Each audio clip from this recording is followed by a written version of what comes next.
If I may, I'd like to recommend a podcast that's rather unsettling.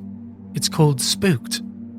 Now, this isn't fiction. Spooked features true accounts of the supernatural, told firsthand by the people who experience them.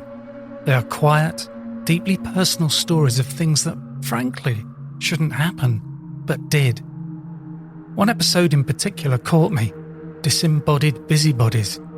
It tells the story of a woman named Catherine who moved into a lovely old house, only to find she's not alone.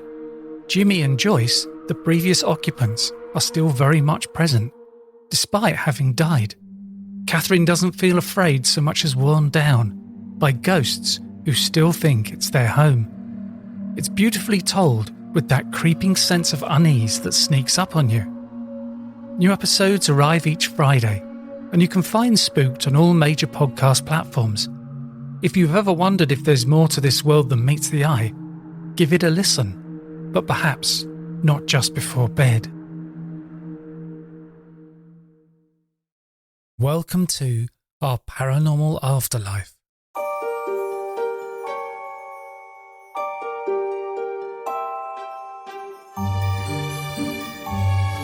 This is episode 192 of Paranormal Stories. This episode I'm reading from Maxim Furek's book, The Smurl Haunting, When Ed and Lorraine Came to Town. When I have guests on my podcasts, I read their books to work out questions for the episodes. When reading these books, I always find such amazing information that never makes it into the podcast. And here, I get a chance to give you a peek into the book. I've put a link to the book in the show notes, and I did seek permission to record this extract, and the author kindly said yes.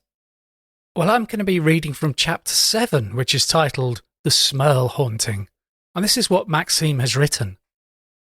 Over 40 years ago, one of the most horrific cases of purported demonic possession occurred in West Pittston, Pennsylvania. What began as an unassuming suburban community and in a happy Christian family soon turned to terror. The horror came uninvited. No one beckoned it to come. No one chanted forbidden rites begging for a midnight bargain in exchange for a pound of flesh. The horror found them and then stayed. After the devastating 1972 Agnes flood, Jack and Janet relocated. On August 15, 1973, the Smurls family moved into 328 to 330 Chase Street, West Pittston, Pennsylvania, a middle-class neighborhood known for its Victorian homes and family values. They purchased the double-block duplex for $18,000.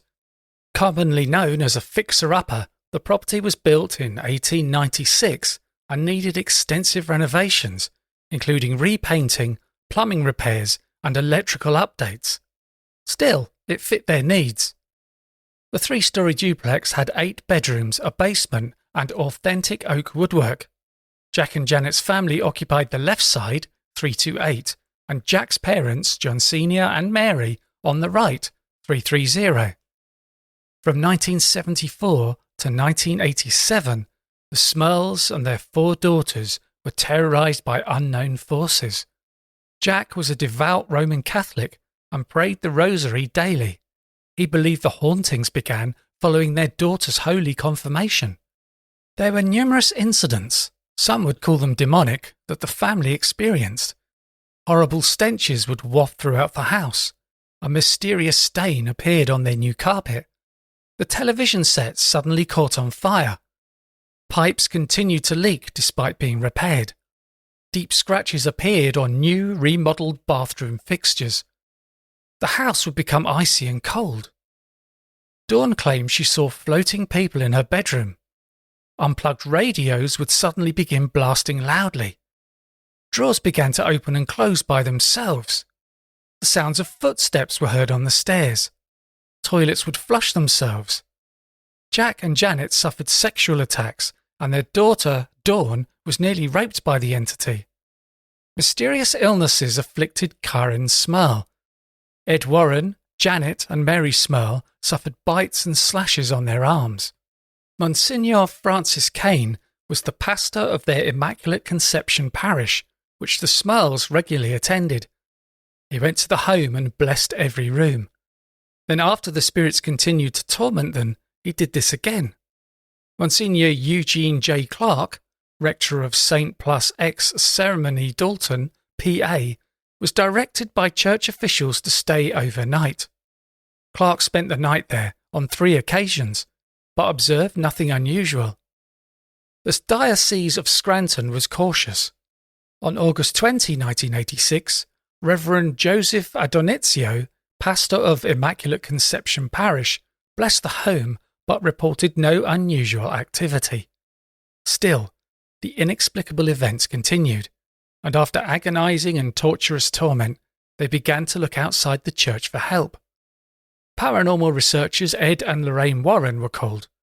Ed, a former police officer, described himself as a religious demonologist, and Lorraine was a sensitive clairvoyant who can see that which seems to be invisible.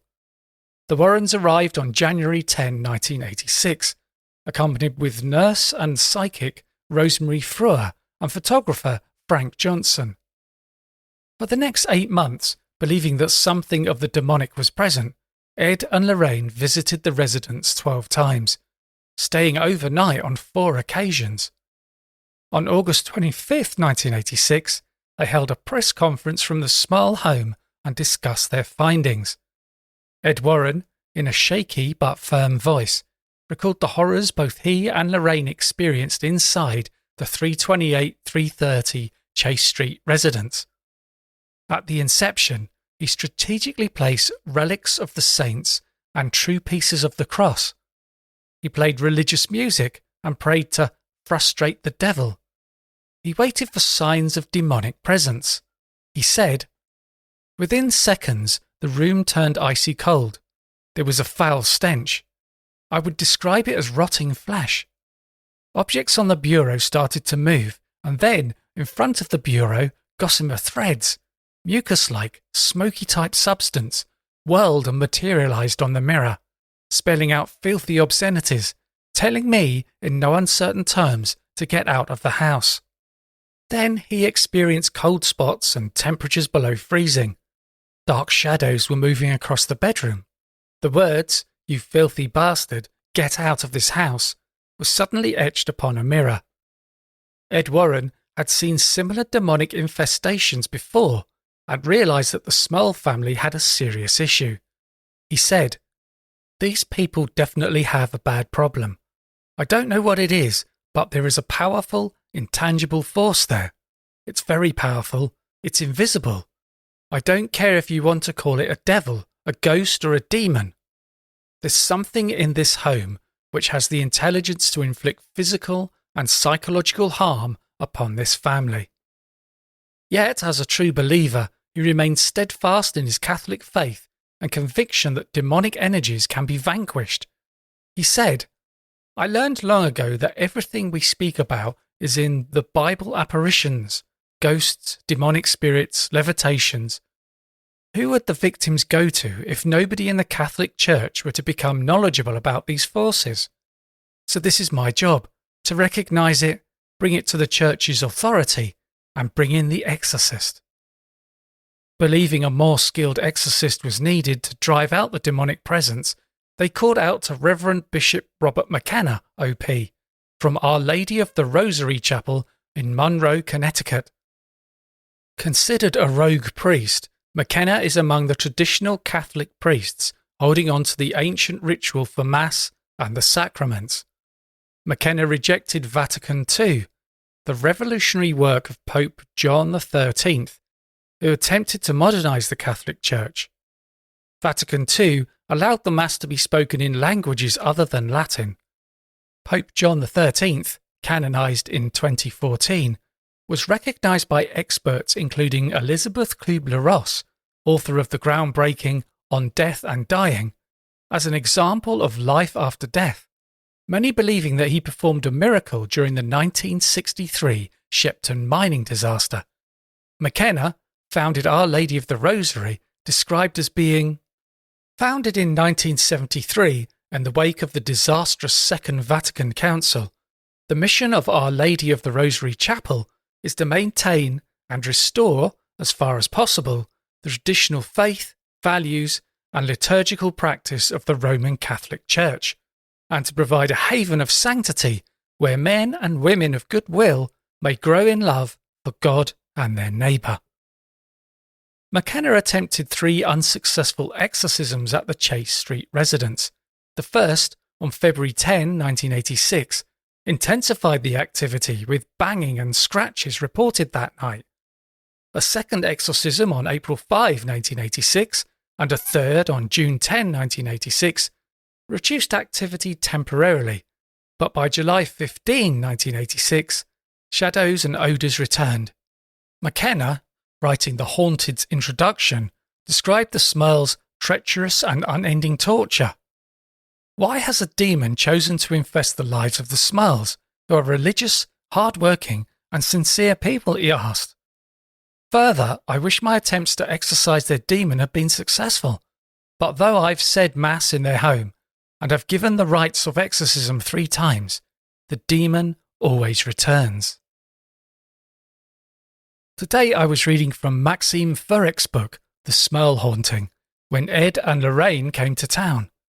If you want to buy the book, there is info and a link in the show notes. And my book, titled Verified Near-Death Experiences, is out on Amazon, and you can get it on paperback, audiobook, or on Kindle. And if you enjoy the podcast, please leave a review and be sure to subscribe on Apple Podcasts, Spotify, or via your favourite podcast app to make sure that you don't miss out on any episodes. And thanks for listening.